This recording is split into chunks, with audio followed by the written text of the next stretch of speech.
చాలా థ్యాంక్స్ బంగారి.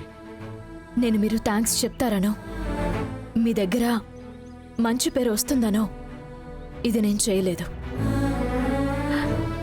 జాన్సమ్మ పేరు కాపాడ్డానికి నేనిది చేశాను. దీనికి మించి ఇందులో వేరే ఉద్దేశం లేదు.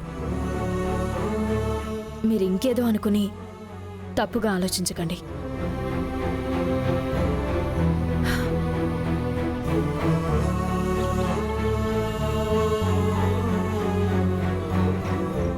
అన్నా, ఏంటన్నా ఇది? నిన్ను నమ్మి ఎంత పెద్ద పని నువ్వు చూసుకుంటావులే అనుకుంటే మొత్తం ఎలా నాశనం చేసేసావు. నన్నేం చేయమంటావయ్యా? ఆ ఇన్స్పెక్టర్ దొరికిపోయిన వెంటనే మొత్తం మ్యాటర్ చెప్పి ఎస్కేప్ అయిపోయాడు. సరే అన్నా, దయచేసి మీరు ఇరుక్కున్నా కూడా నన్ను ఇరికించకండి. మా అత్తయ్యకి కానీ తెలిసిందంటే మొత్తం నా కథ అంతా క్లోజ్ చేసేస్తుంది.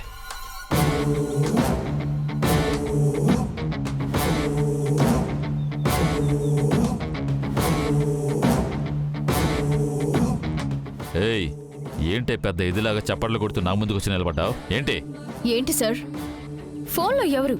మీ పార్ట్నరే కదా? లేదే. అదే కలోజీనాథ్తోనే కదా మాట్లాడుతున్నారు. ఆ?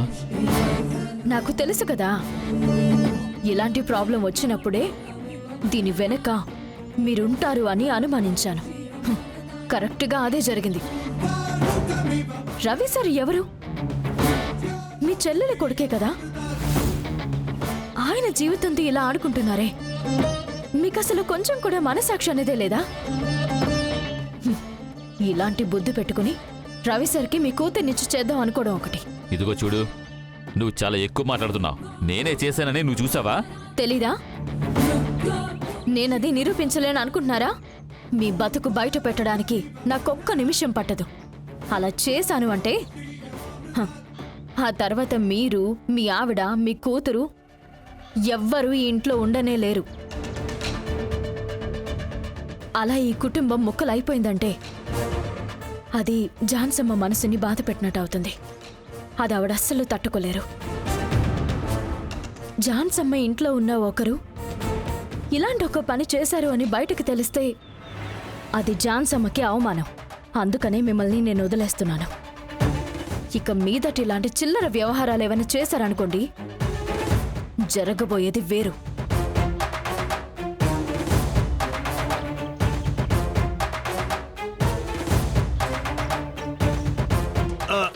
ఎక్కడికి రా అన్నా, రా. నిదానంగా తీసుకెళ్ళు. నిదానం నిదానం అన్నా, జాగ్రత్తనా. ఇట్రా, ఇక్కడికి రండి.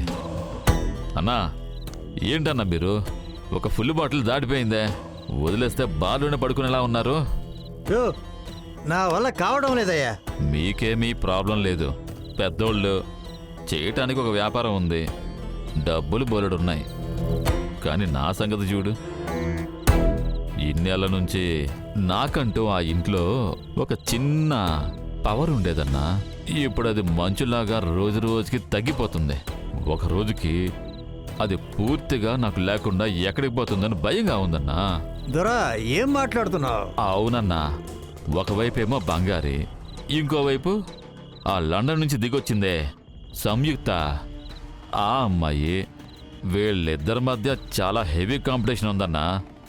ఈ పెళ్లి కానీ కరెక్ట్గా జరిగిపోయింది అనుకో అన్నా, ఇంకేముంది, నేను ఎందుకు పనికి రాకుండా పోతాను.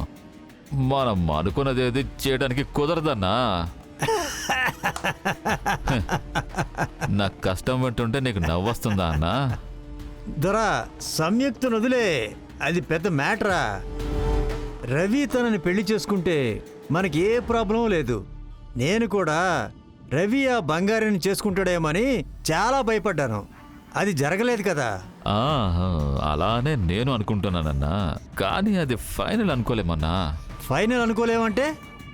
అది ఇందులో మా అత్తయ్య ఒకటి స్ట్రాంగ్గా ఉంది కదన్నా. ఓ, దాని గురించి అంటున్నావా? అది కరెక్టే. ఎందుకంటే ఝాన్సీదేవి ఒక విషయం గురించి చెప్తుంది అంటే అది పూర్తి చేయకుండా అయితే వదిలిపెట్టదు. నువ్వు బంగారుని సీ నుంచి తీసేయి, మిగిలిందంతా డెడ్ ఈజీ దొరా. ఏదో పేరు చెప్పావే, సంయుక్త. ఏ, తనని ఈజీగా పంపించేసి ఆ ప్లేస్లో నేను నీ కూతుర్ని పెడతాను చూడు. నమ్మకంతో ఉండు దొరా, చూసుకుందాం. ఇలాంటివెన్నో చేసాము, ఇది చేయలేమా? ఆహా.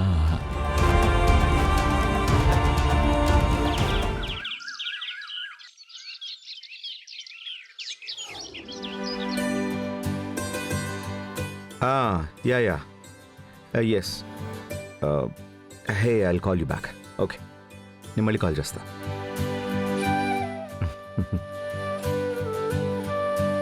జాన్సమ్మా, అమ్మా పిలిచారా? ఇప్పుడు నీ ఆరోగ్యం ఎలా ఉంది బంగారి? ఇప్పుడు బానే ఉందమ్మా. ఎందుకైనా మంచిది ఒకసారి హాస్పిటల్కి వెళ్ళి చూపించుకుందామా? అదంతా ఏం అక్కర్లేదమ్మా. పొద్దుట లేచినప్పుడే నేను ఫ్రెష్గా లేచాను. ఏ ప్రాబ్లం లేదు. సరే, బయలుదేరు. ఎక్కడికి జాన్సమ్మా? పెళ్లి చీర కొనడానికి వెళ్ళాలి కదా బంగారి.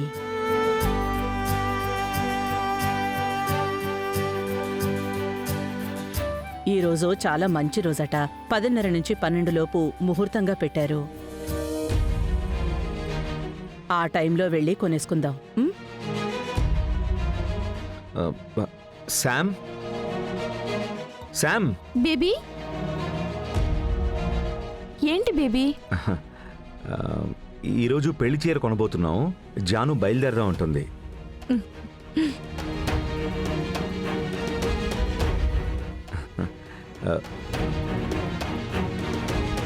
ఏంటి జాను, శామే కదా పెళ్లి కూతురు, తనకే కదా పెళ్లి చీర తీయాలి.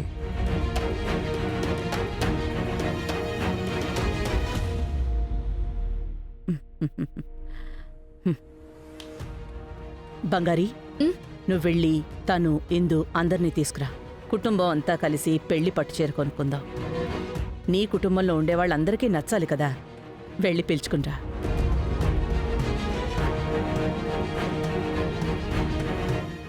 జాన్సమ్మా, వాళ్ళెందుకు? బంగారి, వెళ్ళి పిలుచుకురా అమ్మా. అది కాదు జాన్సమ్మా, అమ్మకి కొంచెం ఆరోగ్యం బాలేదు. ఏమైంది? ఏం లేదు, రాత్రి అమ్మకి నిద్ర పట్టలేదంట. పొద్దున్నే అమ్మకి తలనొప్పిగా ఉందంట. అమ్మ రాలేదేమో జాన్సమ్మా. సరే, తను నీ ఇందుని తీసుకురా. వాళ్ళే అమ్మని చూసుకుంటున్నారు జాన్సమ్మా, మనం వెళ్దాం. సరే, వెళ్ళు.